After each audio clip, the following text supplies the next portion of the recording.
of kind of everything put together, but we keep coming up with little areas that need a little more discussion, and so we'll take those areas, we talk to the planning commission about it, and then we'll take back and go for a rewrite. We want to touch base with council on some of those items tonight to be able to keep moving forward. Kevin mentioned the CGMC talks that we've had and some of the pending legislation. We didn't pass out of the round out there, and there's portions of it as best as we can since we are reading. So really we want our lots that are just out there. You'll see as we go through this, a number of these lots that are just zoned to R1 single family don't meet the R1 lot standards for lot width and square footage. And so at some point in time, there's going to be issues with those non-conforming lots as we move forward. We want to prepare this as we're doing the zoning ordinance. Can we do this and fix some of these so it makes things a little bit easier for somebody that's moving into that property in the future when they want to make some improvements, when they want to buy or sell the house and have new owners that are coming in and financing on it. We want to prepare for some of the percentages that may show up in some of these potential state laws that we're talking about. Some of the stuff that Council President Rainey's been involved in with the CGMC as they're looking at some of this legislation. You've got to have allow up to 4 units in 33% of your residential districts. Take a long ways to go. 31%, 32%, I think. We're really close. So some of our changes with this zoning map. Our residential zoning districts, right now we have 7 of them. R1 through R6, and then we have a residential business district. We're consolidating those into R1, 2, 3, and 4.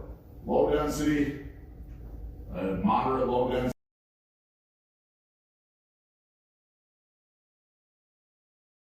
All of the cities, the city's operations like at West Hills, our city properties, trying to put those into the civic public district.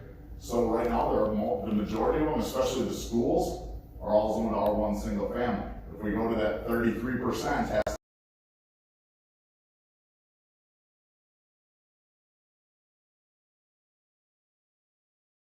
to work out a little bit easier. As discussed in our comprehensive plan process, we are setting our zoning ordinance up for 2 mixed-use districts, one on the north side of downtown, non-conforming right now. They all have 0-foot setbacks, and most of them are zoned industrial, which requires into the future. Also looking at elimination of that residential business district, the B1 district, and then also our IP districts, which have really blended into the I1 district over the years. And then also reassignment of all of our parks to our agriculture.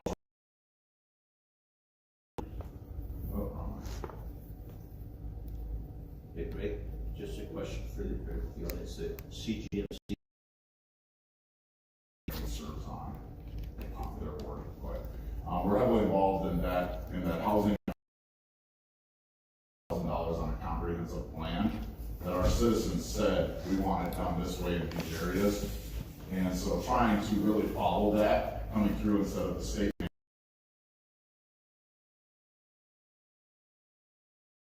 Kind of a little bit more circular, a little bit more flexible in shape. So really trying to address some of those areas. I'll point behind you, but it's tougher to see.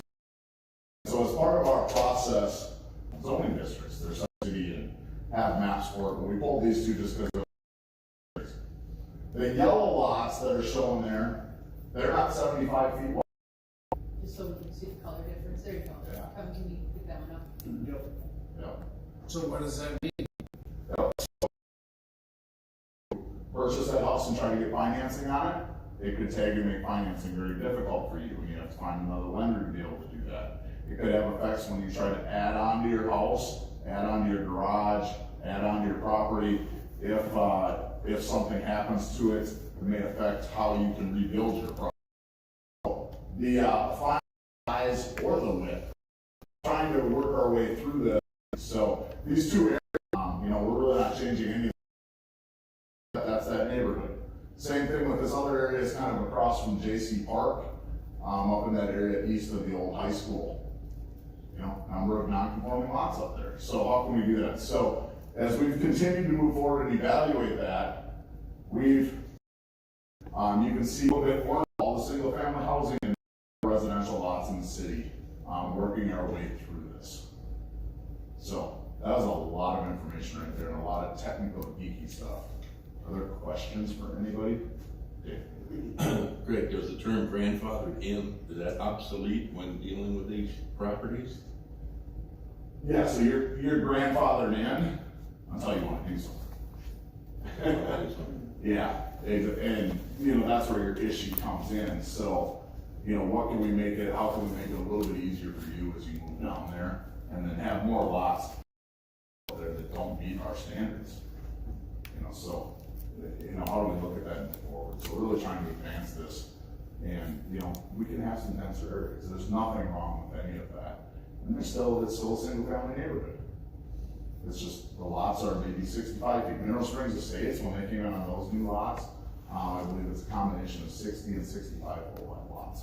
Now, obviously that was a PUD out there, but that would have had to have been in the R2 or R3 zoning district if it was a permitted use. So if we didn't update that, let's say a tornado came in and totally wiped our house and they were to rebuild, they would be forced to conform to the building standards on that lot size, or what is the significant change in that scenario? Yeah, they would have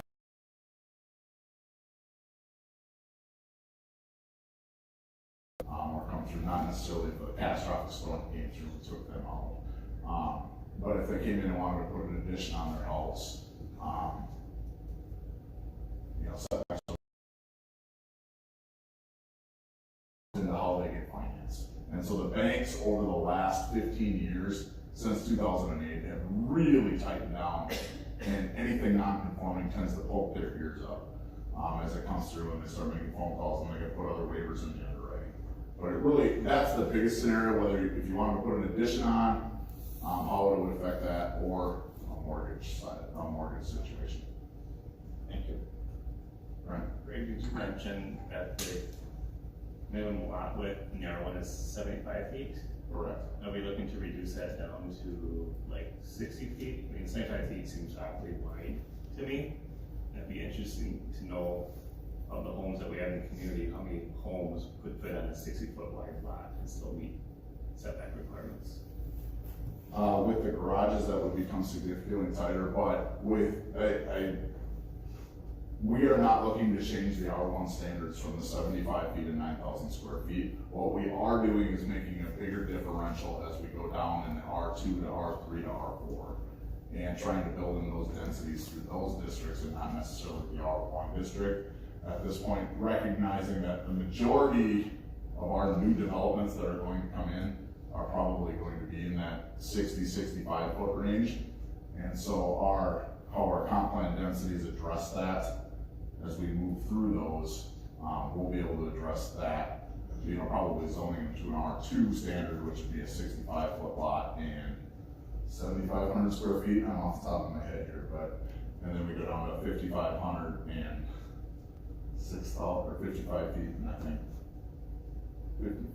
5,500 square foot lot. We're getting dicey. I'm off the top of my head there, Brent, but we'll come back. We haven't got through that stuff necessarily yet. So, and I look at it, if we're requiring developers who want to zone property R1, we're making them have 75 foot wide lots. That's just more infrastructure costs over time that the city is going to have to maintain in the future. You can still do a single family development and have 65 foot lots, you'll just have an R2 zoning rather than an R1 zoning. So there's some flexibility there. I'd rather see let's get smaller in the R1 lot width wise. We can bring those questions back for another discussion through there. We did run, I'm not necessarily prepared for that part tonight, but we did run some survey questions on some of that too, that we can go through. Greg, your question relates to future development coming in west side of 26th Street and the R2s. Do you see that as the trend going forward? That you're going to see more R2, R3s?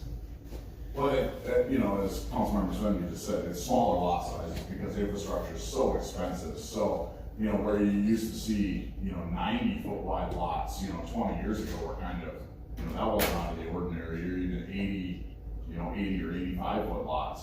Now I think you're going to start to see 65, 60, you know, even on the lower end down to 40-foot wide lots, to be able to accommodate the infrastructure in there, the costs to develop, and frankly, trying to get affordable housing. Okay, so that's really the rationale going forward, Yeah. squeezing everything down to get more housing into a smaller area. Well, it just makes everything more affordable, you know, so if you can do, you know, if I've got the 2 75-foot wide lots, you know, that's 150 feet of street frontage right there that I've got to put between two lots. Whereas, you know, if I ratchet that down to 60 foot, you know, now I'm at almost 3 lots there. So you start to get an extra lot in there, it becomes a little bit more affordable to do that work as they come forward. Both for the city and potentially for the developer. City long run on that, with how we pay for it when it comes around. Okay, And thank we you. wanna make our zoning ordinance flexible enough that you can do all of those options, that you're not restricted to doing something you don't wanna do. And we have the catch-all PUD zone, that even if you wanna do something totally different than any of our ordinance requirements require, you can still do something different. Okay, so they can pick and choose going forward what makes more sense for them. It might end up being some developers going, I'm gonna have larger lots, expecting someone to put a more expensive home versus, as you mentioned, Greg, more affordable lots. Yeah, and, you know, from an Owatonna standpoint, we have a need for lots of any size and standard, you know, from executive housing to the most affordable that there is coming through. And, you know, how do we, you know, building in flexibility within our ordinance, which we don't necessarily have now going down through single family lots. You know, a single family lot is kind of, you know, you get to about 65 feet and it kind of stops. We're putting some provisions in our higher density residential districts that you can have some smaller lots to be able to do that. You're permitted through your process. You know, it still has to, every development still has to go through public hearings, all that kind of stuff, but it's providing options as you move forward for developers to look at where they want in these areas that we've identified within our comprehensive plan. Owatonna doesn't mandate densities. You know, if you go up to the metro areas, even somewhere in I think Rochester does, you know, they'll mandate that you get, you know, hey, you need 30 units per acre on this development. You know, we haven't gone to anything like that at this point. Greg, and this might be off topic, but how many lots do we have available that someone could build on right now? 65 as of last week. Okay, and all of those would be R2s? Right now, they're a combination of R1 and R2, most of them. Okay. Yeah. Thank So you. the single family lots are mainly R1. The majority of our lots that are left open are in Maple Creek Estates, out off Dayton Road, and the Jessica Oaks, which are both R1 subdivisions. Other questions on this? So are you guys governed by what the state is telling you to do as far as lot size? Do we need their nose in it? That is the million-dollar question right there. As of this point, we are not. However, there are some legislators that feel that housing in the state of Minnesota would be better served and more affordable if the entire state is under the same rules. So if I buy a 60-foot lot, can I put a tiny home on it? That coming? Not at this point. Are ramblers going away? Construction seems to be going up. Yeah, I mean, that's where the trends go. And so there's, these legislative hearings have been really funny, the ones that I've seen. Ironically, we're going to talk about accessory dwelling units next.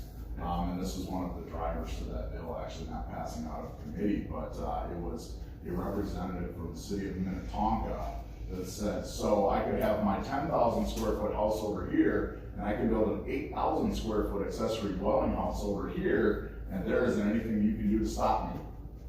And the legislators that drafted the bill kind of looked and went, I guess you're right. And so, you know, it took the opposite end of the affordable housing side of things, but it's an issue, it's an ongoing issue. The zoning preemption has been a fairly hot topic for about 2 to 3 years now. It's a very unique issue. It's not driven by Metro or Greater Minnesota, it's not driven by Republican or Democrat.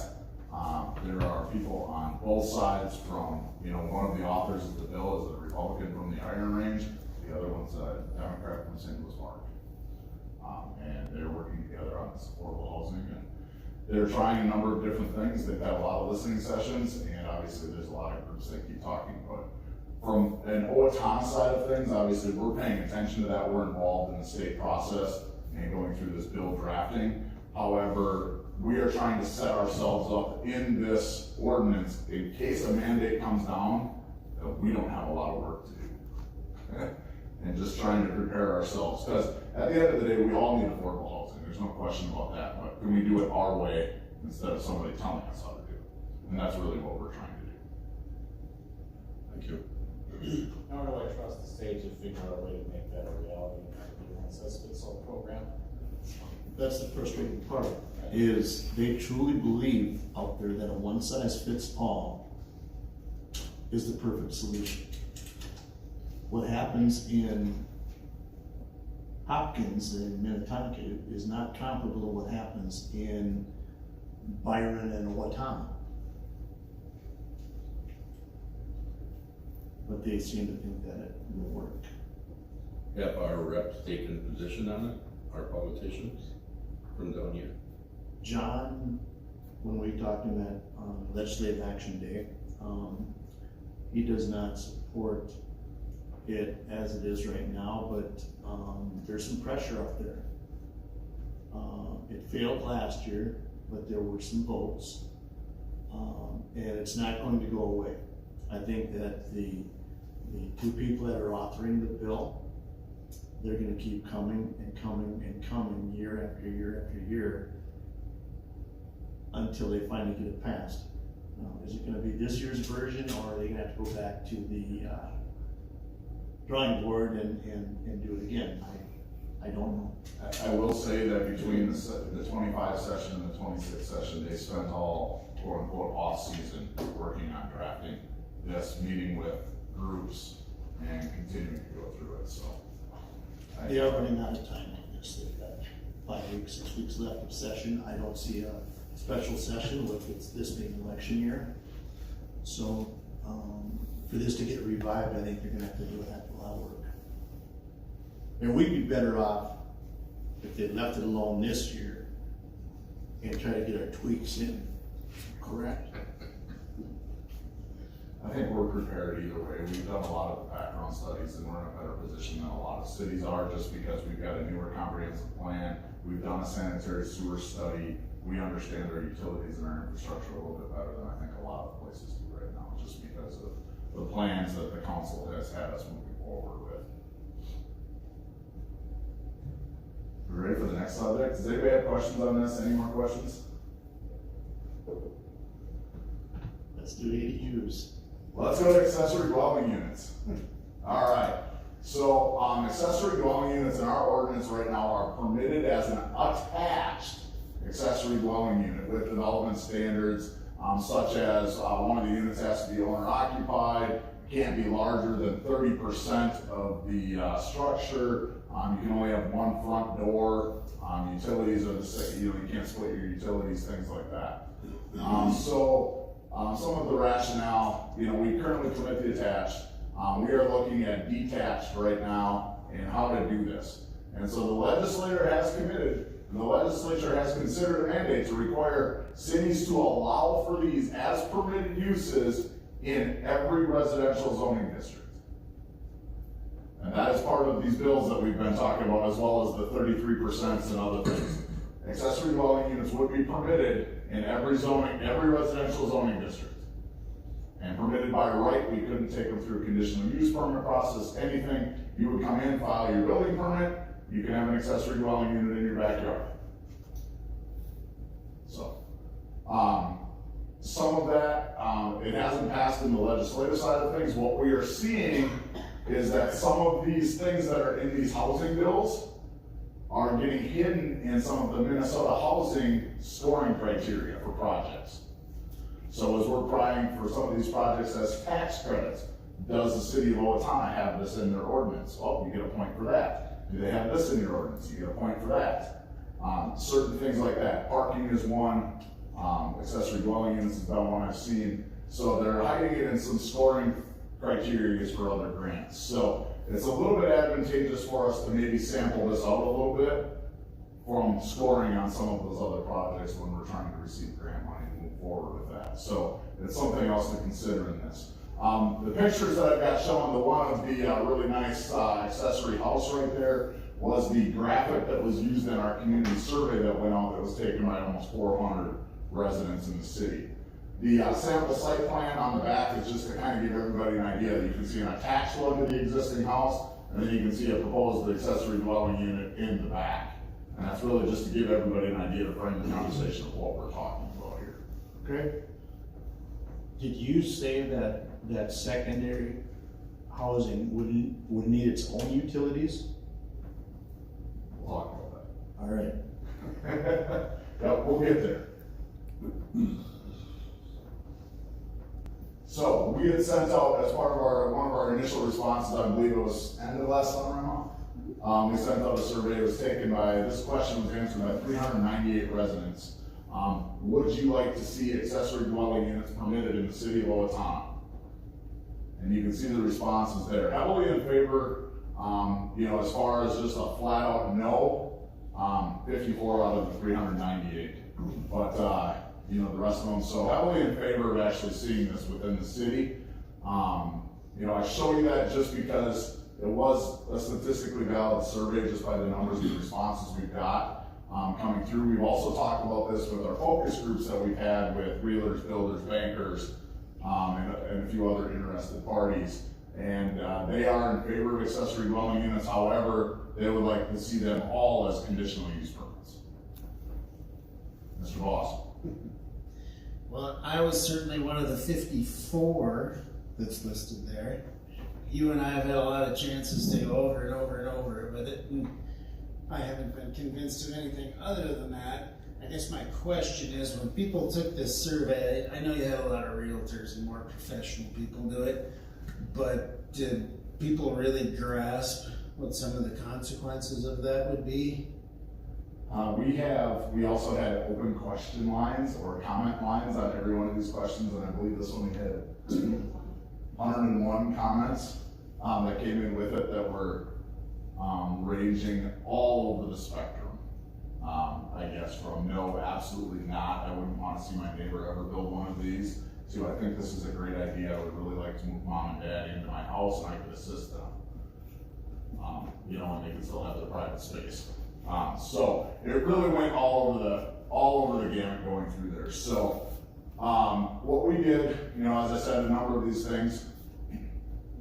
Well, I just want to take the opportunity to disagree with Mr. Voss. In a rare occasion here, I would be on the allow them in almost any circumstance.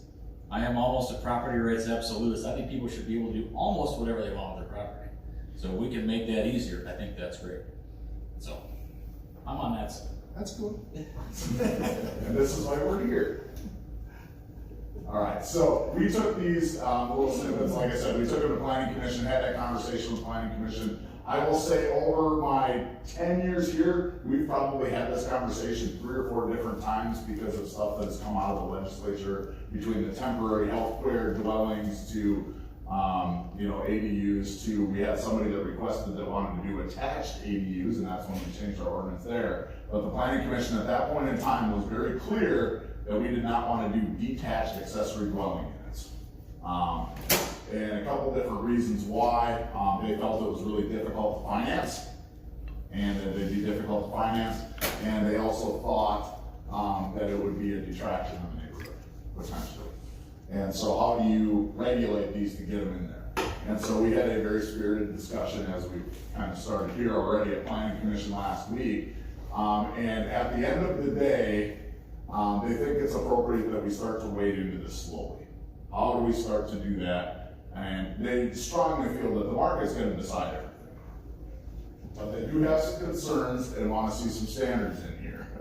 And so one of them is the 30% max of the size of the structure. So if you have a 2,000 square foot house This would allow you to do a 600 square foot accessory dwelling unit. The planning commission is adamant that one of those 2 units is owner occupied. And so they don't want somebody coming in and basically saying, hey, I own a rental house here, I can get 2 units rent if I put one of these in the backyard. They do not want to see that. They want them tied together and to stay that way. They want them registered within the rental program, and they're adamant on one mailbox as well as one set of utilities for that property, so that those 2 units have to talk to each other. So, they're going through there. So what they are recommending is that it is a conditional use permit in the R1 and the R2 district, and that it has to come forward for a public hearing to give it a higher level of review. And that would also notify the neighbors. They're recommending that further, that it's a permitted use in the R3 and the R4 districts, which are set up a little bit more for density. One of the concerns that happens with the legislation, as well as the city, is what if my infrastructure can't handle 2 units on every one of these lots? If the sewers are big enough and the sewers at capacity, we need to be able to look at some of those things and pay off, and that's what the conditional use permit would allow as well. Questions, comments, thoughts? On the utilities, Yes. on my main dwelling, I'm maxed out on what I can carry. So I can go to the start of the power in the ground in the corner of my lot, run new line into the new unit, and have, how do you meter both? You can't have 2 separate meters, is what I'm hearing, correct? That is what the planning commission. So you would have to run all the power to the meter and then do a diverter. And that's gonna run into a lot of money. But you said they have Well, I have, to talk to each other. now That's gonna be I'm tough. zoned residential commercial. Yes. I have 2 gas meters, or 2 electric meters. So I'm billed, they both come to me. So, but I have 2 separate bills for my property. So you could do it that way still. You could run another meter, it just has to be the same. Same person paying the bill. Yeah, it just has to be the same customer. You wouldn't necessarily have to separate them all that way. Details, so, okay, if this is a sticking point, we adjust our ordinance. This is the planning commission's recommendation coming forward. So that's really, it was, their big thing is, I think owner occupied is probably their number 1 on all of this, that they really want to see. And then a size limitation, really coming through with that. But the utilities, I agree with Kevin, it might be easier to split a second one off. Let's say, if it's a walkout lot to the back, you may have a real difficult time running sewer to that. How are you able to do some of that water flow is easy. But, like I said, the electric feed coming in, maybe that's metered separate, same thing with the gas. If it's in an alley, those services are running in the alley, they gotta come from the house, it's a 100-foot run from the house, it's 20 feet from the alley. Some of it, we aren't having the affordability come through there. So, like I said, that's their recommendation, we're just trying to work through it. So, we really wanted to see where the council sits on this subject. And so that way, that allows us to keep drafting our ordinance, we put our consultants back and figuring out where to put all this stuff, organize it, go forward with it, so. We're at one of those on policy decisions.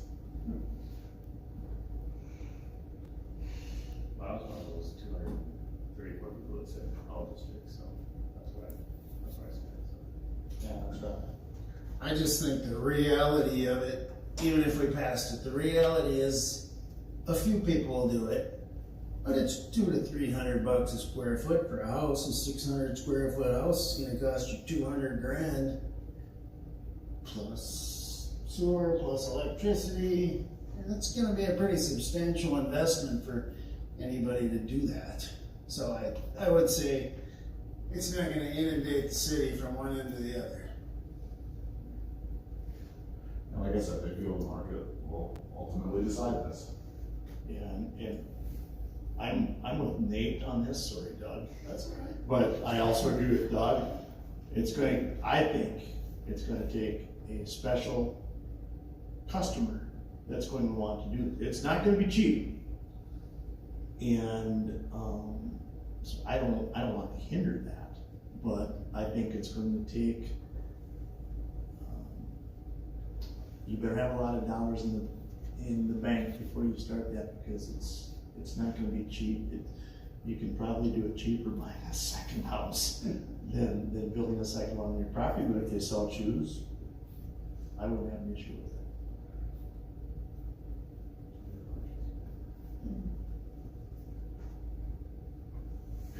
So I'm hearing we're good with this proposal, Yeah. minus the utilities. I'm not really that concerned about that side, but there might be some unique situations.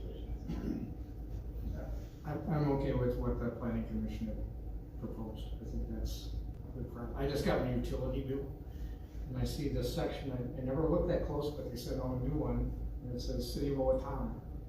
And it had the breakdown of sewer, water, and all that other stuff, I guess.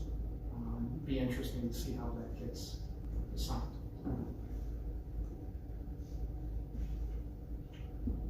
All right, next subject, sidewall height for accessory structures. Right now, our existing ordinance is extremely confusing. It states that a ratio of 2 and 1/2 between the height of the structure and the setback from the side and rear lot lines shall be maintained. I have been here for 13, 14 years, and I still couldn't tell you what that means. And I read it all the time. So we're working through some of this. How does that measure? And then everything we measure as far as height right now goes to the peak. Or what's your height to the peak and how do you measure? Well, if you've got different grades around that area, it gets really sketchy as to where you measure that peak height from. And so one of the items we've looked at is really changing how we measure this. And going to just measuring the sidewall of the accessory structure. So your garage sidewall height, basically from the slab, if you lay it closer to a block, and then you've got your 8-foot stud going up to the wall plate, you measure that from the floor to the top of the wall plate. Really changing how we measure that. And then what the planning commission is saying is a sidewall height of up to 10 feet with a 5-foot setback. And so that would give you there, most people do a 412 or 612 pitch, try to get close to what their house is. We haven't really had any issues with that. Some of them with steeper roads on there try to get an 8 or 10, and that becomes a math problem right now, frankly, of how we try to solve that. The sidewall height, up to 10 feet tall with a 5-foot setback. If you want to increase that up to 12 feet tall, then you have to slide your house back to a 10-foot setback. And if you wanted to go to a sidewall height of 14 foot tall, if you had a big RV or something that you need a really tall overhead door for, then you'd have to go through a conditional use permit process from that 12 to 14 range. In no case over a 14-foot tall sidewall. The first two would be permitted uses, up to 10, up to 12. Just give me a second here, and I'll get you. What we do now is we have attached garages are allowed to go to 5 feet from the property line. That attached garage could have a second story on top of it going forward. That could be a 25-foot wall theoretically, right, to 10 feet off the property line.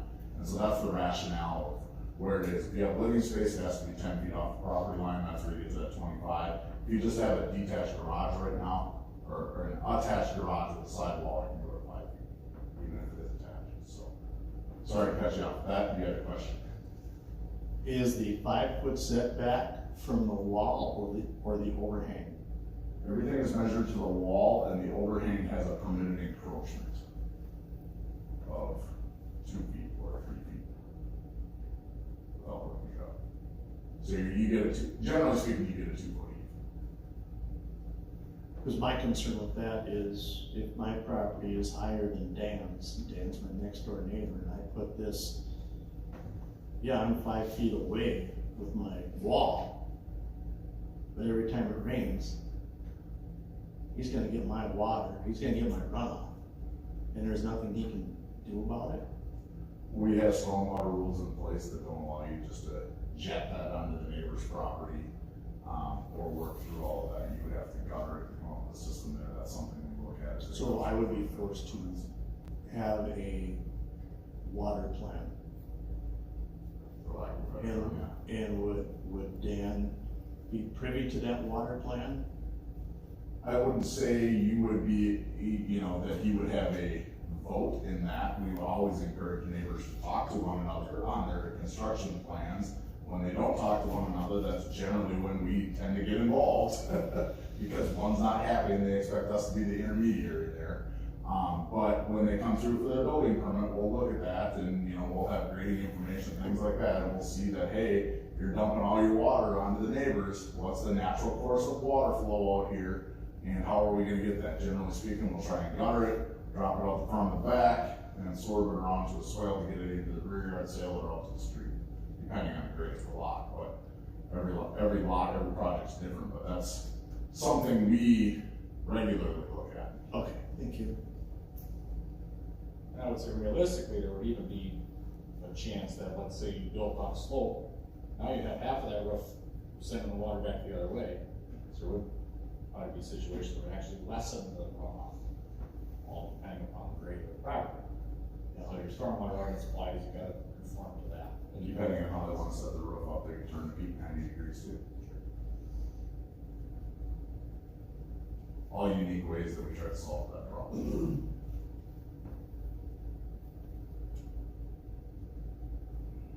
Other questions or thoughts, concerns?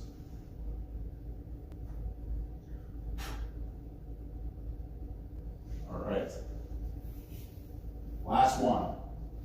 Uncovered decks and stairs that lead to those decks. Right now, we currently require those to all be 10 feet from the side property line. Right now, our setback of 10 feet is to all livable space. However, you can have a detached garage 5 feet from the property line. You can have the third stall in your attached garage 5 feet from the property line. And so as we were reviewing this, the planning commission said that doesn't make a lot of sense. I don't want to go all the way with the deck and the stairs up to 5 feet from the property line. So we're working on that as part of this too, but one of their recommendations is let's move that from 10 feet to 5 feet. But the 5 feet is to the edge of your stairs. It can be the edge of your deck, the edge of your stairs, whatever it is, you're not going closer than 5 feet. And so that's what they've looked at this and are recommending that we change that to 5 feet. Questions, comments, thoughts? If you know, once again, I live right next to Dan. Sorry, Dan. It's a tough life. The only exterior exit that I can have would be to go towards Dan's house. For whatever reason, I can't go the other. I have to go west, I can't go north or south. Can they appeal that 5 foot? And Dan says, hey, it's stairs, it's still on his property, or is that absolutely, that's it, 5 foot? In no case do we ever allow you to cross a property line. So you would have, at that point, we would tell you that you need to go by 2 feet from Dan to be able to do that, because we can't allow you to cross the property line. Property wall lines are invisible from the ground, invisible walls all the way from the ground to the sky. But the stairs are still 2 feet away from the property line. Okay. Yeah, in that case, we would work with you to try and design your deck a little differently. We have great success working with people that are like, oh, I never thought about just moving them to the end of the deck. And, you know, you said they couldn't go to the south. Generally speaking, sometimes you just gotta put it in a bigger footing. You know, Okay. and go that way. But since this is zoning ordinance, you always have the chance to apply for a variance and move through that process. If you want, you have to prove your hardship of, hey, I got a 50-foot drop off my south side, I can't come out that way. It's gotta go here. You know, hopefully you're gonna have a good relationship with your neighbor, and there's ways you can do that. Now there might be some fire code and building code items that you have to address building that close to the property line. It's easier for Dan to get on my deck. There's that. So I would assume that the 10 foot originally was probably a noise concern. Okay, sure. You know, Thank you. how it did, but you know, really looking to move 5 feet. So. that is my last subject I have for you. So, I'll mention that in everything that was presented tonight, it gives more property rights to the property owner. It lessens the restrictions of what we have in our current ordinance. So our main goal is to simplify, make this easier to understand and easier to find things as we continue to work through this process. So thank you all for your time. We'll be back with some more riveting subjects in the near future. So plan accordingly. Thank you. Thanks, Greg. Thank you, Chris. Great. So with nothing else before us, we will adjourn until 7 o'clock. Thanks, guys.